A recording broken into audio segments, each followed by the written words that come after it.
Bismillah ar-Rahman ar-Rahim. We have integral x from minus infinity to infinity, x minus eta squared. Eta is a real number, exponential of minus the square of x plus a over x plus b. A is equal to b, or b times a minus b is greater than or equal to 0. Let's study first the general integral x from minus infinity to infinity, f of x minus c, which is a positive real number, over x minus d.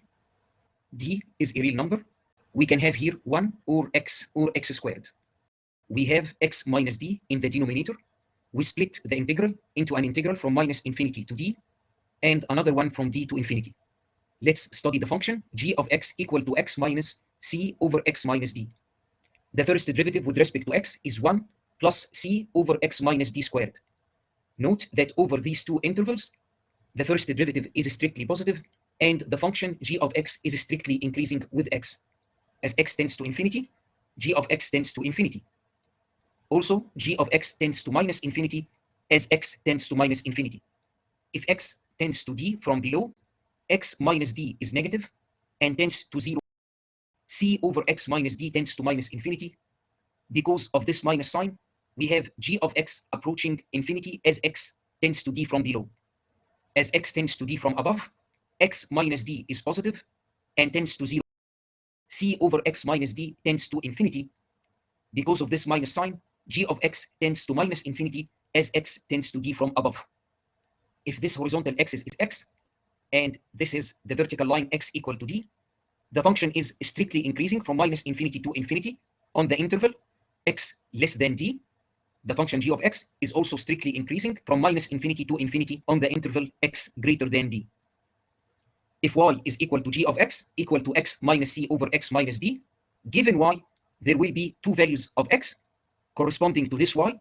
One value is less than d and the other is greater than d. What are these two values? Multiply both sides by x minus d. On the left hand side, we get x minus d times y. On the right hand side, we get x squared minus xd minus c. We can rewrite this equation as a quadratic equation in x squared minus x between brackets d plus y plus dy minus c is equal to 0. This quadratic equation gives us the two values of x corresponding to a given y. X is d plus y over 2 plus or minus 1/2 the square root of d plus y squared minus 4 dy minus c. We get 4c minus 4 dy. D plus y squared minus 4 dy is d minus y squared. We are put as the real number under the square root is strictly positive because c is strictly greater than 0 and d minus y squared is non-negative. We use this exchange of variables in both integrals. Both become integrals y from minus infinity to infinity.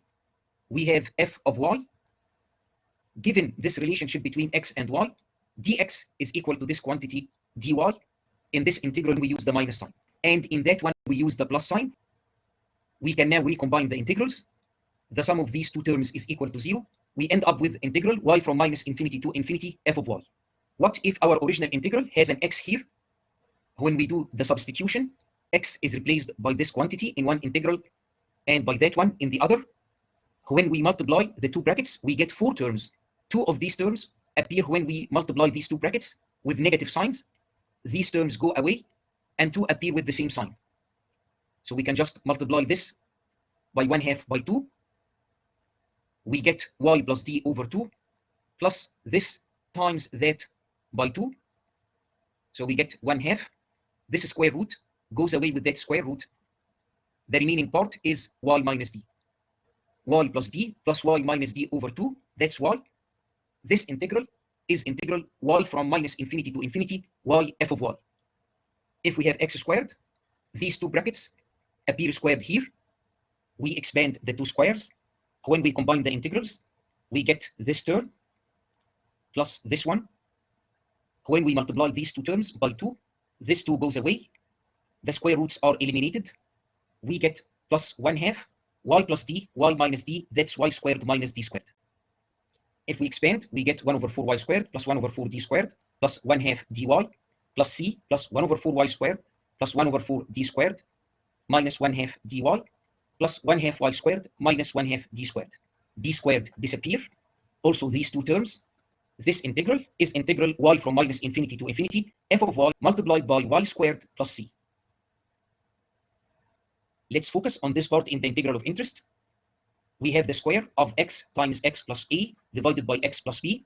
Add and subtract b in the numerator. We have x times x plus b minus b plus a over x plus b. This is equal to x times x plus b plus x times a minus b over x plus b. And this is equal to x times x plus b. And then here we add and subtract b. We get plus x plus b minus b times a minus b, all divided by x plus b. This is equal to x minus b times a minus b divided by x plus b plus a minus b. Expanding this square, we get x squared minus 2 eta x plus eta squared. Now we have a function of x minus b times a minus b over x plus b. B times a minus b is playing the role of c on the previous page, and this is 0 or strictly positive. This function is multiplied by a constant, or a constant times x or x squared. When the function is multiplied by a constant, we get the integral x from minus infinity to infinity, the same constant times f of x, which is e to the minus x plus a minus b all squared. When we multiply by a constant times x, we get the same constant times x times f of x. When we multiply by x squared, now this f of x, this exponential, is multiplied by x squared plus this factor here, b times a minus b. These three terms can be combined as x minus eta squared. Let's change x to x minus a plus b. The exponential becomes e to the minus x squared. This x is replaced by x minus a plus b. So we get the square of x minus a plus b minus eta. If we expand this, we have x squared. We have a minus b plus eta squared. We also have minus 2x, a minus b plus eta. When we integrate, note that the integral from minus infinity to infinity, x times e to the minus x squared dx is equal to 0. The integrand is an odd function. If integrated from 0 to infinity, we get a finite result. So this is equal to 0. The relevant terms are this square here plus x squared. Also this term missing from here. Integral from minus infinity to infinity, x to the power s e to the minus x squared dx, when s is an even integer, is equal to 2 times the integral from 0 to infinity, x to the s e to the minus x squared dx. We can do the substitution. Y equal to x squared, x is y to the 1/2, dx is 1/2 y to the minus 1/2 dy.